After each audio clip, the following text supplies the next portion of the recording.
Hello viewers, I doctor SBK Lal welcome you all in my YouTube channel. मेरे YouTube channel में आपका बहुत बहुत स्वागत है। यह वीडियो छाती के कैंसर पर आधारित है। इसमें हम देखेंगे कि हड्डी की गांठ जो छाती में बनता है वो कैंसर नहीं होता है। तो कैंसर वाला जो गांठ होता है सो और नॉन कैंसरस गांठ दोनों में हम अंतर स्थापित करेंगे, दोनों के अंतर को समझेंगे।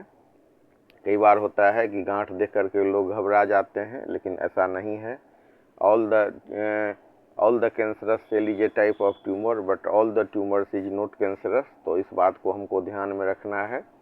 तो इन सब बातों के बीच पूरा लक्षण और लक्षण के साथ साथ जो प्रमुख जो कारण है और क्या कैसे इसको परिभाषित करते हैं, इन सब बातों को जानने के बाद लास्ट में हम कुछ होम्योपैथिक टिप्स देंगे। और ये वीडियो एजुकेशनल पर्पस से है, तो इलाज किसी कुशल चिकित्सक के निर्देशन में ही कराएं। आइए सबसे पहले समझते हैं कि छाती का कैंसर क्या होता है। तो छाती का कैंसर वह स्थिति है जिसमें स्तन की कोशिकाएं अनियंत्रित रूप से बढ़ने लगती हैं और गांठ या ट्यूमर बना लेती हैं। यह महिलाओं में अधिक होता है, लेकिन पुरुषों में भी हो सकता है। और प्रमुख कारण की बात करें तो बढ़ती उम्र, परिवार में इतिहास, माँ या बहन को होना, हार्मोनल बदलाव, एस्ट्रोजन का अधिक प्रभाव, मोटापा, देर से शादी, पहला बच्चा देर से, धूम्रपान और शराब, रेडिएशन का संपर्क, ये सब कुछ कारण हो सकते हैं। और ज़रूरी नहीं कि इनमें से ये कारण मौजूद होने पर कैंसर से आदमी सफ़र ही करे या कैंसर उसको पकड़ ही ले, ऐसी कोई बात नहीं है। तो आदमी को के लिए सबसे बड़ा टिप्स है कि उसको सकारात्मक रहना चाहिए। और लक्षण की बात करें तो स्तन में दर्द रहित गांठ भी हो सकता है, अर्थात पेनलेस ट्यूमर होगा, कोई दर्द नहीं होगा, ऐसा भी हो सकता है। या निपल से खून या असामान्य स्राव देखने को मिलता है। स्तन के आकार या त्वचा में बदलाव होता है। त्वचा पर गड्ढे या संतरे के छिलके जैसा मतलब लुक दिखता है। बगल में या आर्मपिट में सूजन हो सकता है। तो हमेशा हमें यह जरूर ध्यान रखना चाहिए कि हर गांठ कैंसर नहीं होती, लेकिन जांच की आवश्यकता कई बार पड़ जाती है। तो ज़रूरत होने पर जांच भी करवाएं। और जांच की बात करें तो इसमें सेल्फ ब्रेस्ट एग्जामिनेशन सबसे अच्छा तरीका है। इसमें जो दर्पण के सामने में खड़ा होकर के अपने चेस्ट का देखें उसको। और अगर लैब में टेस्ट है या अल्ट्रासोनोग्राफी है तो ये सब तो टेस्ट है ही। मेमोग्राफी होता है और बायोप्सी, अंतिम पुष्टि के लिए बायोप्सी होता है। लेकिन कई एक्सपर्ट का मानना है कि बायोप्सी होने से जो भड़क जाता है कैंसर, अगर होता भी है तो उससे ये वृद्धि हो जाती है, तकलीफ भी बढ़ सकता है। तो बहुत ज़रूरी होने पर ही बहुत सारे एक्सपर्ट का ऐसा मानना है कि बायोप्सी कराना चाहिए। हालांकि आजकल प्रचलन है, गांठ हुआ तो उसका बायोप्सी करा दिया। तो ये कुशल चिकित्सक के निर्देशन में और उनके विवेक पर निर्भर करता है, लेकिन अपने भी सजग रहने की आवश्यकता है। आदमी को सजग रहना चाहिए। और इलाज की बात करें तो इलाज स्टेज पर निर्भर करता है। सर्जरी होती है, गांठ या पूरा स्तन ही निकलवाना पड़ता है। फिर chemotherapy, radiotherapy, hormone therapy, targeted therapy, ये सब इलाज के अंग हैं। या इसमें से कोई या एकाधिक भी स्टेप इलाज के लिए लिया जा सकता है। और प्रिवेंशन की बात करें तो नियमित जांच, संतुलित आहार, व्यायाम, स्तनपान, धूम्रपान और शराब से बचाव, ये सब बचाव का तरीका है। और जो अभी पूरे दुनिया में प्रचलन में है कि फल सबका खाली पेट में जो सीजनल और रीजनल फल लेना चाहिए और लो शुगर और लो साल्ट वाला भोजन लेना चाहिए। लेकिन इसमें भी अगर आपके का सोडियम लेवल कम है तो फिर वो भी बात नहीं होता है। इसीलिए इसमें भी जो फूड और न्यूट्रिशन स्पेशलिस्ट हैं या डॉक्टर हैं तो उनके सलाह में आप भोजन कर सकते हैं। भोजन में जो आहार के हिसाब से भी ट्रीटमेंट हो सकता है। और कुछ चीज़ ऐसा है जो एंटी कैंसर होता है, जैसे मूंगफली, जैसे अंगूर, जैसे तरबूजा, जैसे नारियल का पानी। तो ये सब आपको कैंसर में बचाव में मदद करता है। अगर नहीं हुआ है कैंसर ऐसा नॉन मैलिग्नेंट है ट्यूमर, तो ये सब फल लेने से भी काफ़ी फायदा पहुंचता है। तो शुरुआती अवस्था में पता चलने पर इलाज संभव होता है और सफल होता है। 40 वर्ष के बाद कहा जाता है, एक्सपर्ट कहते हैं कि मेमोग्राफी कराना चाहिए, पर ये कोई ज़रूरी नहीं है। पुरुष में भी हो सकता है, पर ये दुर्लभ है। अब मैं आपको बात कर रहा हूँ कि आप सीधे सीने की दीवार पर बनने वाले गांठ जो होती है, कई बार लोग उसको कैंसर समझ लेते हैं आकार देख करके। तो छाती पर बनने वाली गांठ कई कारणों से हो सकती है, हर गांठ कैंसर नहीं होता। मैं इस चीज़ को बार बार दोहराता हूँ अपने पेशेंटों के बीच में भी।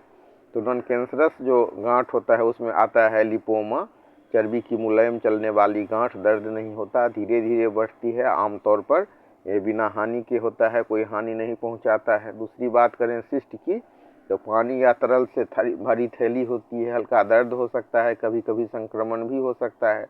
और फिर फोड़ा तो सबसे कॉमन केस है, इसमें दर्द, लालिमा, बुखार, पस भरा रह सकता है, एंटीबायोटिक या ड्रेनेज से ये ठीक हो जाता है। और बात करते हैं मांसपेशी या हड्डी की सूजन की, तो चोट के बाद ये कई बार ऐसा हो जाता है, पसली की सूजन और दर्द के साथ भी हो सकता है।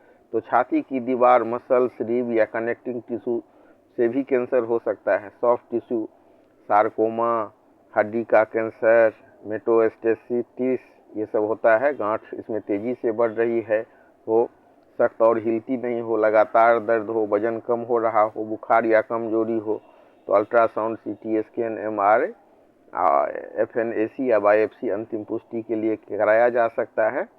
और इसमें देखा जाता है कि गांठ कितने समय से है, दर्द है या नहीं, साइज कितना बड़ा है और उम्र कितना है, इस सब आधार पर भी डायग्नोसिस होती है। तो छाती पर बनने वाली किसी भी गांठ का इलाज शुरू करने से पहले उसका जांच जरूरी है, क्योंकि ये लिपोमा, सिस्ट, फोड़ा, टीबी की गांठ या कैंसर, इस सब अलग अलग जो हो सकता है, जरूरी नहीं कि ये कैंसर ही हो। और अगर होम्योपैथी की बात करें तो कई बार जो छाती पर गांठ पड़ जाए उसमें दर्द हो और यह निश्चय न हो सके कि वो कैंसर है या नहीं, तो ब्रेनिया 6 पावर से लेकर के 30 पावर तक कहा जाता है कि 4-4 घंटा के अंतर से देने चाहिए। फिर उसमें दर्द, अगर उसमें दर्द न हो तो उसमें कैलकेरिया आयोडाइड 3x पावर में 4 बूंद 4-4 घंटे पर देने की बात कही जाती है। या कई बार तो सिर्फ सुबह शाम दीजिए, 8 घंटा के अंतर से दीजिए, तो भी बहुत अधिक फायदा होता है। फिर एक खास दवाई है आर्सेनिक आयोड, तो उसका 3x पावर में एक बार भोजन के बाद दिन में और एक बार भोजन के बाद रात में देने से बहुत अधिक फायदा होता है। और अगर परिवार में कैंसर का इतिहास रहा हो तो कार्सिनोसिन 200 पावर प्रत्येक पखवाड़ा पर, या मतलब 1 महीना पर या 15 दिन पर देना चाहिए।